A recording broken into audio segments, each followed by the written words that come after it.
Aleluia, Senhor Pai, Senhor, amém? Amém. Você vai pedir para os irmãos se colocar de pé, para fazer a sua palavra.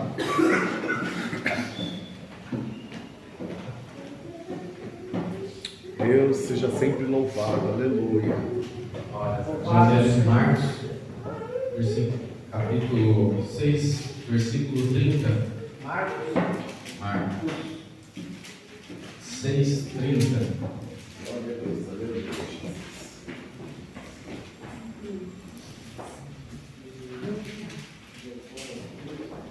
O título diz assim: a primeira multiplicação de pães e peixes.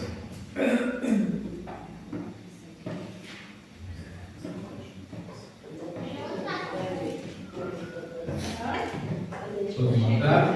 Aleluia. O texto diz assim: os apóstolos voltaram à presença de Jesus e lhe relataram tudo o que tinha feito e ensinado. E ele disse: venham repousar um pouco à parte num lugar deserto. Isso porque eles não tinham tempo nem para comer, visto serem muitos os que eles tinham. Então foram de barco para um lugar deserto, à parte. Muitos, porém, os viram sair e reconhecendo, correram para lá, a pé, de todas as cidades, e chegaram antes deles. Ao desembarcar, Jesus viu uma grande multidão e compadeceu-se dela, porque era como ovelhas que não têm pastor, e começou a ensinar-lhes muitas coisas. Como já era bastante tarde, os discípulos se aproximaram de Jesus e disseram: este lugar é deserto e já é bastante tarde. Mande essas pessoas embora, para que, indo pelos campos ao redor, pelas aldeias, comprem para si o que comer. Jesus, porém, lhes disse: deem vocês mesmos o que comer a eles. Mas eles disseram: iremos comprar 200 denários de pão para lhes dar de comer. E Jesus lhe disse: quantos pães vocês têm? Tratem de descobrir. Pode se assentar, igreja. Aleluia, glória a Deus. O texto já começa com uma mensagem impactante de Jesus para os seus discípulos, ou para nós. O que vocês têm para apresentar para Jesus? Isso, quando eu estava lendo a mensagem, eu estava pensando: o que será que temos para entregar para Jesus? E o texto continua, ele diz assim: eles foram sem informar e responderam: 5 pães e 2 peixes. Então Jesus lhe ordenou que todos se assentassem em grupos sobre a relva verde, ou sobre a grama. E isso nos deixa mais uma lição no texto. Quando Jesus ele quer te entregar algo, quando ele quer te mostrar algo diferente, só ele pode te dar. Ele te diz o quê? Senta e relaxa aí, não precisa fazer nada. Não vai ser com as suas mãos que você vai alcançar aquilo que Jesus quer te entregar. Aquilo que só Jesus pode te entregar, é só Jesus que pode te entregar. Não vai ser o esforço do seu trabalho. Agora, o que você pode fazer, aí é outros 500. Aí vocês vão e façam. Agora, o que Deus pode te entregar hoje, é só Ele que pode te entregar. Então faça o seguinte: descanse. Essa é a primeira mensagem da multiplicação. Descanse, fica tranquilo. Só recebe o que o Senhor tem para te entregar. Glória a Deus. O texto continua no versículo 40, ele diz assim: e eles o fizeram, repartindo-os em grupos de 100 e 50. Jesus, pegando os 5 pães e os 2 peixes, ergueu os olhos para o céu e os abençoou. Amém? Até aí? Amém. Os irmãos almoçaram o que hoje? Vocês não almoçaram, não? Vocês estão todos de jejum? Vocês lembram que vocês não almoçaram, né? Vou testemunhar o que eu almocei hoje. O que a minha valorosa fez para mim hoje, quando a gente saiu da escola dominical. No caminho ela falou assim: né, vamos fazer uma lasanha? Vamos. Paramos no mercado, compramos queijo, a massa, mais algumas coisinhas. E aí chegamos em casa, ela falou: agora vamos fazer. Juntou todos os ingredientes para se formar a lasanha. Amém ou não amém? Amém. É assim que a gente faz o almoço, certo? Quando nós, aos nossos olhos humanos, queremos fazer alguma coisa, nós ajuntamos tudo que podemos e formamos algo. Mas olha o que Jesus faz a seguir no texto. Jesus pegando os 5 pães e 2 peixes, erguendo os olhos para o céu, os abençoou, depois partiu os pães e os deu aos seus discípulos, para que ele distribuísse. Aleluia. Nós ajuntamos para fazer almoço, mas Jesus fez o quê? Ele partiu. Quando a gente vai entregar algo para Deus, quando a gente vai mostrar o que a gente tem para Jesus, nós temos que estar dispostos a distribuir e não guardar para nós. Jesus, ele primeiro divide para depois multiplicar. A gente, para almoçar, primeiro a gente soma e depois consome. Mas Jesus não, Jesus divide a única coisa que ele tem. E aí, para 5.000 pessoas, Jesus estava dividindo toda aquela graça que ele tinha. Para 5.000 pessoas, Jesus estava distribuindo a sua palavra, a sua doçura, a sua presença. Ele levanta e dá graça e multiplica. Olha que gratificante olhar para Jesus e falar: ele não tinha nada. Aleluia. Ele deu tudo. Amém. Glória a Ninguém Deus. esperava nada e ele entregou tudo. Glória a Deus. Jesus tem muito para multiplicar a sua Amém. palavra. Glória. Mas primeiro você tem que estar à disposição dele. Hoje cedo falávamos na escola dominical sobre estar na disposição de Deus. Eu tenho muitas coisas, muitas bênçãos para contar. Mas uma delas é que minhas portas abriram de uma maneira que não tinha se aberto ainda esse ano. E eu disse no testemunho para os irmãos que as bênçãos estão chegando. E eu nem estou precisando tirar do salário que Deus me deu. O salário está chegando e mesmo eu podendo pagar a prestação, chegou uma máquina de lavar nova em casa. Glória a Deus. O salário chegou e mesmo eu podendo pagar, chegou um micro-ondas novo em casa. Mas estava tudo à disposição de Deus. Aleluia. E isso é difícil, porque os próprios discípulos que andavam com ele olharam e falaram: mas a gente só tem 5 pães e 2 peixinhos. O que vamos fazer? Vamos comprar comida só com 200 denários? Isso aqui não dá para nada. Isso aqui não faz nada. Isso daqui não vai alimentar ninguém. Isso daqui só vai gerar confusão, porque é um pouquinho. E Jesus, no pouquinho, multiplica. Amém. Glória a Deus. E o texto diz assim: todos comeram e se fartaram, e ainda recolheram 12 cestos cheios de pedaços de pão e de peixe. Os que comeram os pães eram 5.000 homens. Aleluia. Eram 5.000 homens que comeram 5 pãezinhos. Glória a Deus. Só que eles não comeram 5 pãezinhos, eles comeram um milagre de Jesus. Aleluia. Jesus hoje tem um milagre para te entregar. Mas você está pronto para ver o milagre na sua vida? Aleluia. Você está pronto para ver a multiplicação de Jesus na sua vida? O que você tem para entregar para Jesus hoje? Para botar à disposição de Jesus? O seu coração está à disposição de Jesus? Você está pronto para renunciar a si mesmo e falar: não importa o que eu estou passando, eu vou ajudar, eu vou fornecer, eu vou dar uma palavra de conselho. É muito difícil você ouvir uma pessoa dizendo: eu estou rodeado de pessoas, mas parece que eu estou sozinho. E se você estava lá e essa pessoa está se sentindo sozinho, essa culpa vai cair sobre você. Você tinha uma palavra e não deu. Você tinha um abraço e não multiplicou o amor de Jesus. E os discípulos ali aprenderam uma lição que hoje eu e você estamos tendo tempo para aprender. Logo em seguida, lá no capítulo 8, o texto mostra a segunda multiplicação de pães. E lembra que o primeiro milagre de Jesus era a multiplicação do vinho no casamento. Naquela festa, alguém vai dizer assim: normalmente se dá o vinho bom no começo e o vinho ruim no final, que quando as pessoas já estão embriagadas, elas não vão perceber a diferença.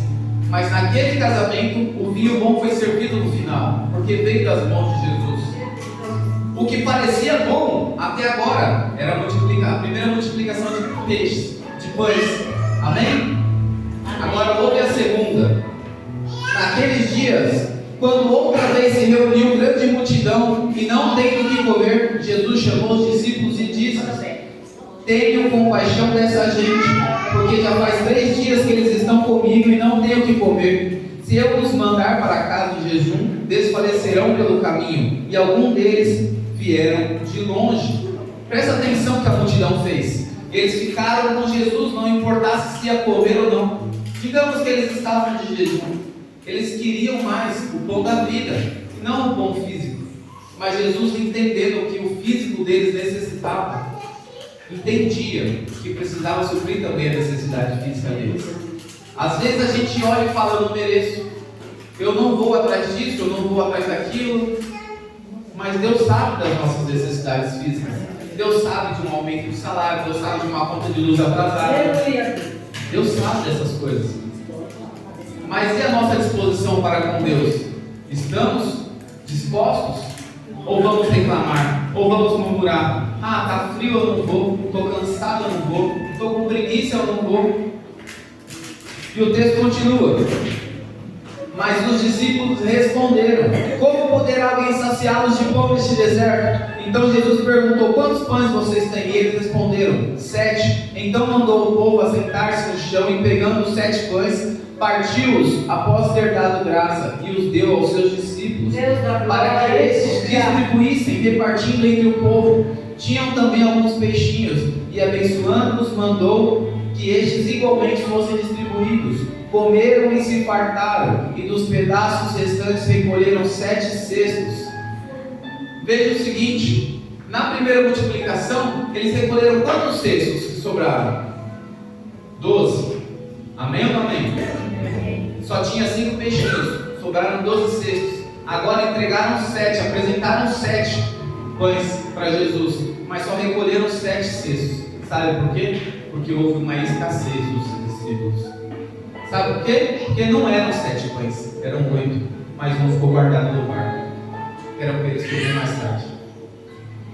Às vezes, quando a gente retém alguma coisa, a nossa multiplicação não é completa. Se a gente reter aquilo que o Senhor disponibiliza para a gente, a multiplicação não se completa. Quando o profeta ele diz para a viúva recolher os vasos e encher de azeite, lembra que outro dia eu falei, o azeite só multiplica quando derrama no próximo vaso? E a multiplicação só acontece quando está disposto a multiplicar na vida do próximo. Enquanto ela derrama o azeite vai multiplicando. Aqui é a mesma coisa. Enquanto ele partia um pão, o pão ia multiplicando. Mas um pão foi retido no barco. O que você vai reter que vai atrapalhar a sua multiplicação essa noite? E aqui começa a ficar melhor, porque lá era só bênção. Aqui já tem a puxãozinho de orelha. Não retenha nada. Coloque tudo à disposição de Deus, para que a sua multiplicação seja perfeita. Tudo que a gente soma não fica completo.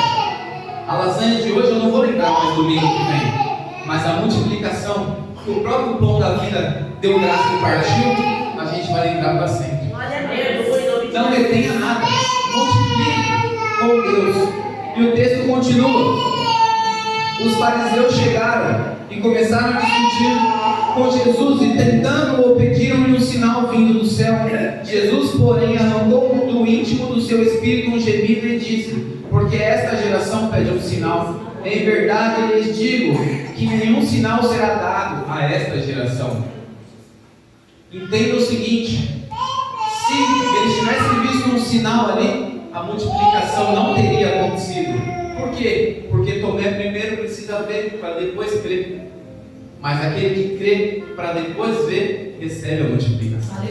A multidão não estava ali esperando o pão. A multidão não estava ali esperando que Jesus só desse graça e cortasse o pão, que ele dividisse a única coisa que eles tinham para comer. A multidão estava ali querendo ouvir mais de Jesus, querendo ouvir dos seus milagres, querendo a cura, querendo a unção, o Espírito Santo dele.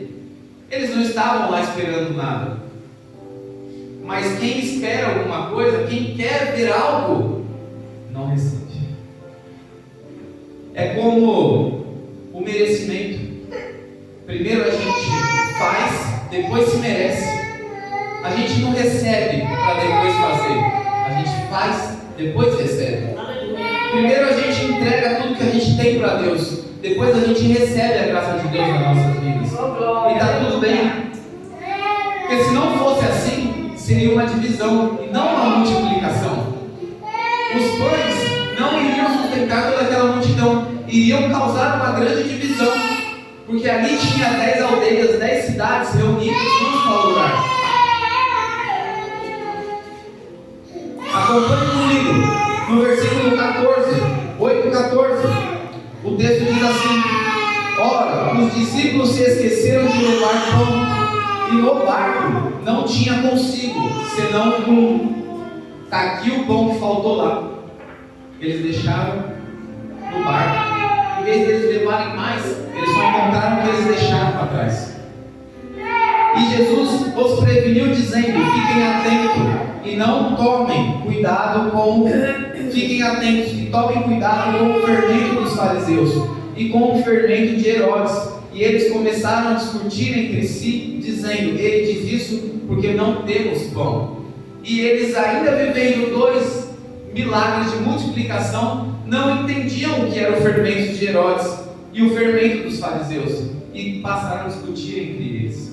E o fermento aqui é uma discussão inútil, uma discussão que não precisa ser feita, que não precisa ser alcançada. É apenas crer no milagre, é apenas crer: mas porque eu posso, porque ele não pode, porque ela deve, porque o outro não deve. Isso não precisa existir. De manhã falávamos sobre isso também na escola dominical. A palavra não é para ser discutida, a palavra é para ser vivida. A palavra é para ser multiplicada, é para ser transportada na vida das pessoas. Não é para reter para a gente, não é para guardar porque amanhã eu vou estar fraco e eu vou precisar dela. Eu preciso transbordar isso, colocar isso para fora. Eu preciso passar, pregar, ministrar para a vida das pessoas. E para isso não precisa estar aqui em cima. Se muito marretar, isso aqui quebra. É apenas para deixar a gente um pouquinho mais alto. Mas o que importa é a palavra que sai do coração. Como a missionária Sandra falou, é o testemunho daqui para fora. É o testemunho que a gente prega lá fora. Muitas das vezes, Paulo vai dizer: somos uma carta lida pelos gentios. Aqueles que olham de longe e falam: mas ele realmente está diferente. Ela realmente vive o que prega. Ela realmente tem uma luz na vida dela. E o texto vai continuar. E diz assim: e eles começaram a discutir entre si, dizendo: ele diz isso porque não temos pão. Jesus percebeu isso e perguntou: por que vocês estão discutindo sobre o fato de não terem pão? Vocês ainda não perceberam e não compreenderam? Tem o coração endurecido? Tendo olhos, não veem, e tem ouvidos, não ouvem? Aqui ele já estava falando para os discípulos: vocês estão igual aos fariseus.